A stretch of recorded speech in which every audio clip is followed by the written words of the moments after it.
So we'll now switch our focus just a bit to the world of health, and we are now joined by the CEO of South African Medical Research Council, Professor Ntobeko Ntusi, who will unpack the challenges and explore the strategies being developed to keep this vital work going despite having that PEPFAR funding cut. Thank you so much for making time for us this morning. Perhaps a good place to start would be, since that announcement then on the 7th of February by President Donald Trump that PEPFAR funding would be cut, in terms of the impact that it's had on you as a South African Medical Research Council and the work that you are supposed to do, and perhaps the work that you've done so far then in looking for alternative funding options.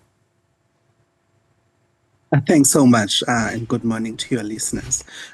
So the funding cuts have been utterly devastating for the health research sector in this country. And it's not just the cut of the PEPFAR funds, as you put it, but the US withdrawal of other sources of overseas development assistance, as well as the terminations that we've seen from the National Institutes of Health. As you may be aware, South Africa has for many decades been the largest recipient of both donor funding for research from the US, as well as research investment, the largest recipient of NIH funding outside of the US. And what we have seen in the last few weeks is the universities are starting to effect retrenchments at scale.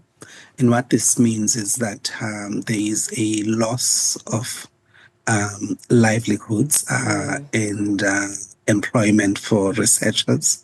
But it also means that key research operations that have been aligned to our national priorities are ceasing operations. And then three, many of these scientists supervise postgraduate students. And so we are starting to see master's, doctoral students, as well as postdoctoral fellows whose stipends and research costs are being withdrawn. And I think it's also important to ensure that we avoid the development of a narrative of an exploitative research enterprise that recruits into its studies some of the most vulnerable South Africans and can leave them on a whim. So it's important to ensure that we continue to protect research participants, and for those studies that are being terminated, to end them ethically and ensure that there are adequate resources to ensure follow-up. But ultimately, please do conclude.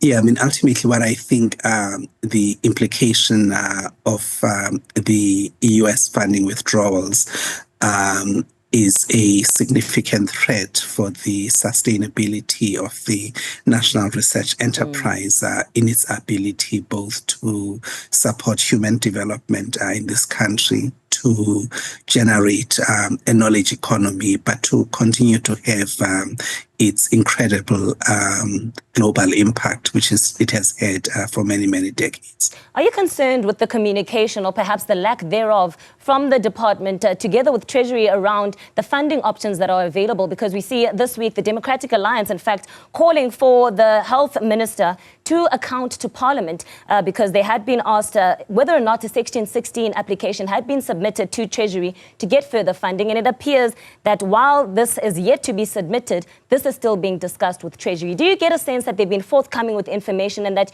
you are in the clear in terms of where the money is going to come from and perhaps when these initiatives can be implemented? We've been in very close engagements with government through the National Treasury, the National Department of Health, and the Department of Science, Innovation and Technology. And government fully understands the gravity of the situation. And I'm confident that the Treasury is going to come to the party to support both the clinical services, which have been similarly devastatingly affected, as well as the research enterprise. But in addition to the approaches we are making to government, we've also been engaging with the corporate sector, with philanthropy in this country, to see what support we are able to leverage.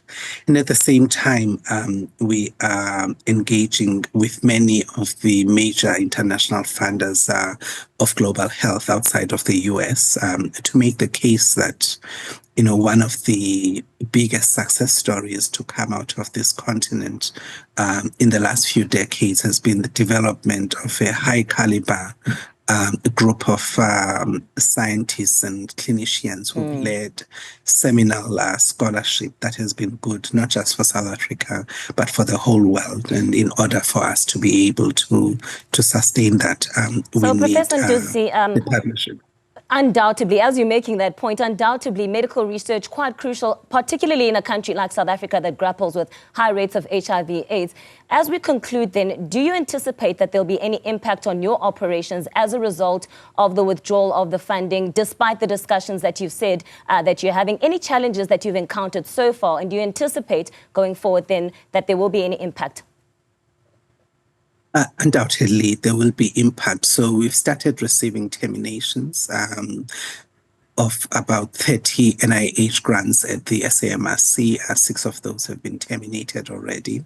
We've looked for mechanisms to retain staff for now, but if we do not receive notifications of award or receive further terminations, we may need to commence conversations with the unions around possible retrenchments. And in the wider sector, many of the research-intensive universities have already embarked on the terminations of contracts for research staff. And even if the funding does come, my big fear is that it may come a bit too late once some damage has occurred already. But I think in the long term, I take a much more hopeful view about the state of research in this country. And I think we will be able to diversify our sources of funding. And I think the national research enterprise will continue to flourish.